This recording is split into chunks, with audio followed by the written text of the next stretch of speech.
Legal, pessoal, tudo bem? Então vamos para a segunda parte da aula de sistema cardiovascular, tá? Nessa aula falaremos sobre os vasos sanguíneos, tá? Numa complementação do que a gente viu na aula anterior, falando do coração em si, né? Então, nos vasos sanguíneos, né, começaremos aí com os maiores vasos, que são justamente as artérias e as veias, tudo bem?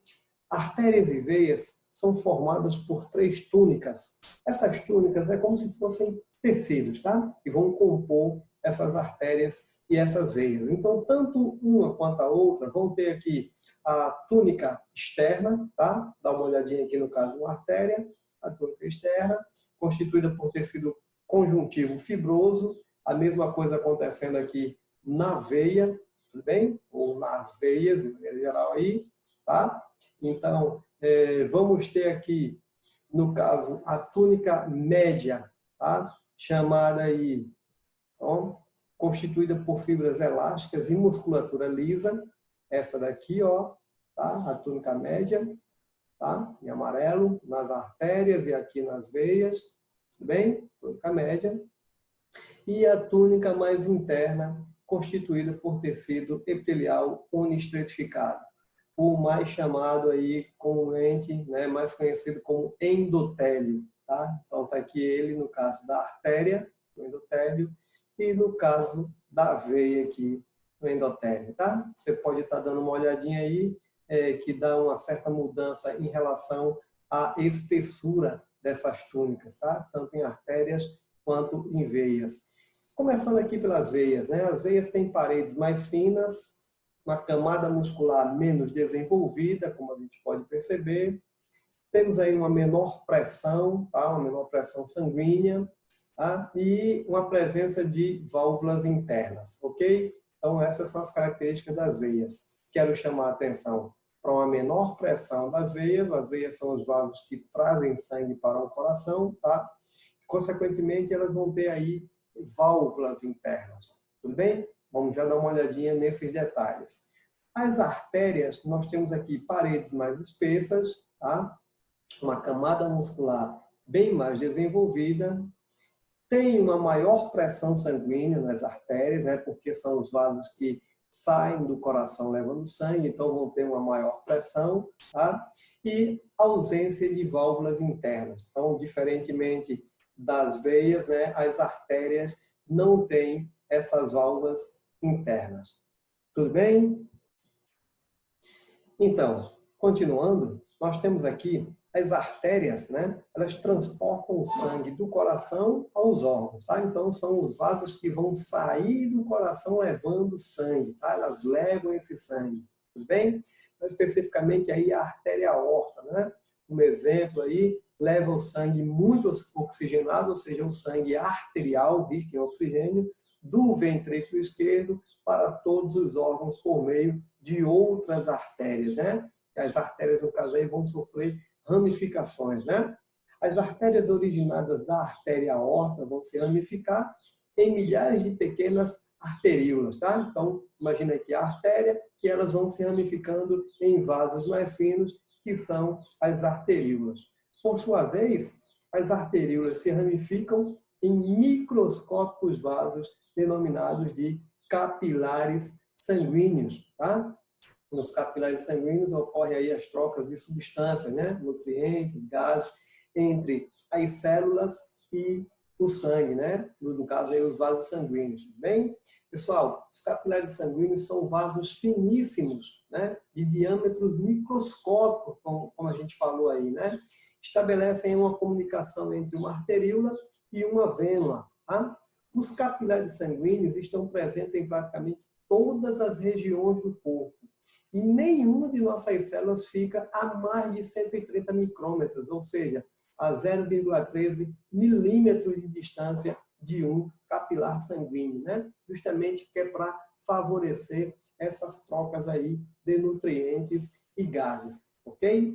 Então, no caso aqui, a gente já vai ter no caso das veias, né? Que elas vão transportar o sangue dos órgãos, né, para o coração. Então, quem chega ao coração trazendo sangue as veias, né? As veias, elas vêm trazendo sangue. As artérias levam o sangue do coração e as veias trazem sangue para o coração, tá? Então, o prolongamento dos capilares, né, formam aí as vênulas, tá? As vênulazinhas, né, vão ficando, as veias ficando mais finas, as vênulas, que se conectam às diversas veias, né, que transportam o sangue pouco oxigenado, ou seja, o sangue venoso, tá? Então, as veias cavas, né, vão ser as veias que vão chegar ao coração, né, mais especificamente no átrio direito, trazendo esse sangue venoso para o coração, né? E aí lembrando que aí do coração, do átrio direito, ele vai passar para o ventrículo direito e vai para os pulmões para se oxigenar, né? Então, é esse o trajeto do sangue, né? Nas artérias, arteríolas, capilares, vênulas e veias, ok? Olha só, temos uma característica importante aqui nas veias, como a gente já destacou, né? Vamos aqui prestar mais atenção nessa situação. Internamente, as veias são dotadas de válvulas, né? Que se abrem num único sentido, tá? Elas vão estar empurrando esse sangue aí, tá? E qual é a função dessas válvulas? Justamente impedir o refluxo do sangue, a volta desse sangue, tá? Então, essa adaptação é importante, uma vez que a pressão sanguínea dentro das veias é pequena em relação às artérias, tá? Por quê? Porque as artérias vão levar sangue do coração, tá? Então, o sangue vai sair impulsionado pelo coração, tá? Então, logo nas artérias você vai ter uma maior pressão. Nas veias, elas vão estar trazendo de volta esse sangue para o coração. Então, ela tem uma menor pressão, tudo bem? Então, as válvulas são importantíssimas para que não haja esse refluxo sanguíneo, para que esse sangue ele tenha um único fluxo, né? Que é em direção ao coração. Tudo bem? Então, sobretudo, né, quando o fluxo sanguíneo está contra a gravidade, então você imagina uma pessoa em pé, né, o sangue vindo lá do seu pé, lá do dedão do pé, por exemplo, para chegar ao coração, vindo por essas veias, sendo trazida por essas veias, né? Como no caso aí das veias da perna, né? Que vão transportar para cima o sangue pouco oxigenado, vai chegar ao coração, tudo bem? Então, a contração da musculatura esquelética, tá? Quando pressiona as paredes das veias, ajuda a impulsionar esse sangue no interior das veias, tudo bem? E as válvulas vão ajudar nesse processo, claro. Então, por isso a importância das válvulas aí nas veias. Veias têm válvulas, no caso das artérias, não, tá bom? Dá uma olhadinha nesse funcionamento, ó. Olha o funcionamento. Vendo aí? Então, as válvulas impedem justamente o quê? O refluxo do sangue, tá? Fazer com que ele tenha uma única direção, que é para vir para o coração. Tudo bem? Quero chamar a atenção aqui, uma nota, né? Uma observação. Em certas condições, as válvulas podem apresentar um mau funcionamento, permitindo refluxo sanguíneo.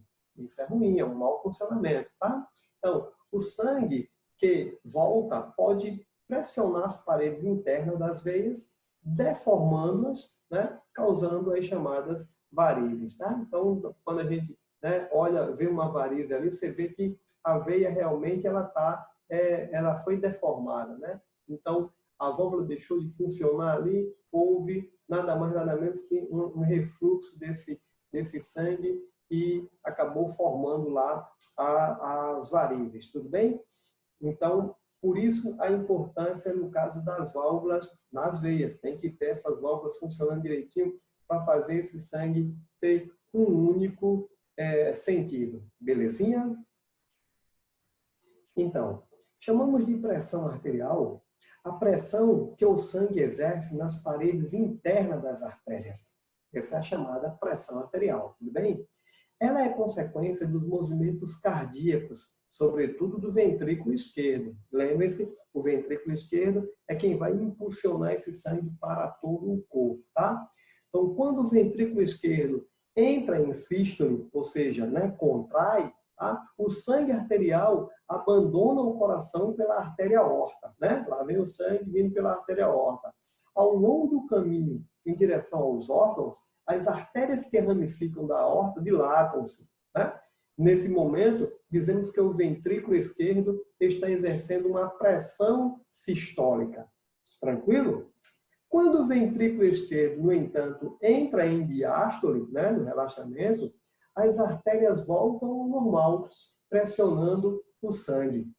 Essa força é denominada pressão diastólica. Então, dá uma olhadinha que as artérias, elas têm pressão, tá?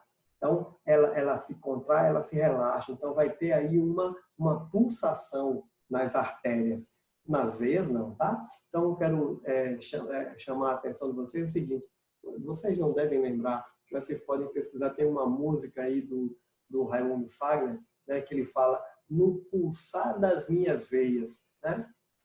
Poeticamente, tudo bem, sem problema, mas biologicamente está incorreto. Por quê? Porque veias não pulsam. Quem pulsam são artérias, belezinha? Por isso estamos falando aqui nessa pressão aí arterial, tá bom? Pessoal, dá uma olhadinha no seguinte, esse gráfico aqui mostra, né, as variações da pressão sanguínea no interior dos vasos sanguíneos, tá? Então, dá uma olhadinha, essa pressão nas artérias, tá? Chegando nas arteríolas, como já diminui a pressão, ó, os capilares, mais ainda, vênulas e veias também, né? Por isso as vênulas, aí as veias, no caso as veias, vão ter as válvulas para fazer esse sangue retornar ao coração. Quando ele sai do coração, ele sai com uma alta pressão. Tudo bem? Pessoal, a hipertensão arterial pode causar lesão em vários órgãos do corpo, né? A gente está falando já num excesso dessa pressão, a hipertensão, tá? Então, nesse quadro aqui abaixo, a gente tem aqui alguns valores, né, dessa pressão. Nós temos aí, ó, abaixo de 13, abaixo de 85 aí, a pressão sistólica e diastólica, no caso aqui, né, quando a gente fala ali, ela é medida em milímetros de mercúrio, né? Então, 130 milímetros de mercúrio, 85 milímetros de mercúrio, e geralmente a gente arredonda aí e fala 13 por 8, né? Ou no caso, uma pressão que é normal, 12 por 8, 11 por 7, né? Você tem uma pressão abaixo desses valores aí, ela dita normal, tá?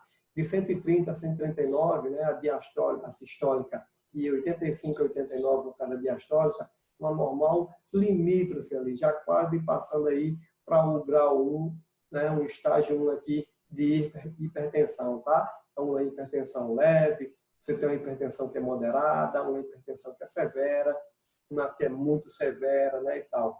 Então, você tem aí variações. Pessoal, no mundo, estima-se que 600 milhões de pessoas sejam acometidas pela hipertensão arterial, né? Que é conhecida popularmente como pressão alta, né? No Brasil, os números assustam. 32% dos adultos são hipertensos. O número sobe para 75% na população acima de 70 anos, tá? Agora, o que é mais grave é que a doença, né, é uma doença que apresenta uma grande prevalência mundial, tá? E ela é silenciosa. As pessoas não percebem que tem hipertensão. E a primeira manifestação pode ser algo grave, como um derrame, né? Um infarto, né? Entre outros problemas aí que podem afetar a qualidade e reduzir a expectativa de vida do indivíduo, beleza? Então, nós podemos prevenir. Então, para prevenir, né, e ajudar, por exemplo, no controle aí, é fundamental, principalmente, adequar os hábitos de vida, né? Dos pontos, principalmente aí de controlar o peso, adequar, por exemplo, a dieta. Essa dieta deve ser rica em frutas, em vegetais, né? Em alimentos com poucas calorias e poucas gorduras, né? São alimentos calóricos aí. Então, isso é extremamente importante, essa adequação da dieta. Outra coisa também, reduzir o consumo de sal, né? Moderar o consumo de álcool, né? Praticar exercícios físicos, extremamente importante para a gente controlar aí essa pressão alta, essa hipertensão arterial, tá? Então, ela tem que estar trabalhando em limites aí normais. Tranquilão, pessoal? Bom, era isso que eu queria mostrar para vocês nessa parte da aula, né, dos vasos sanguíneos, tá? Mais uma complementação relacionada ao nosso sistema cardiovascular. E aí, na próxima aula, a gente fala do chamado sistema linfático. Tudo bem, pessoal? Espero vocês na próxima. Um grande abraço e tchau, tchau.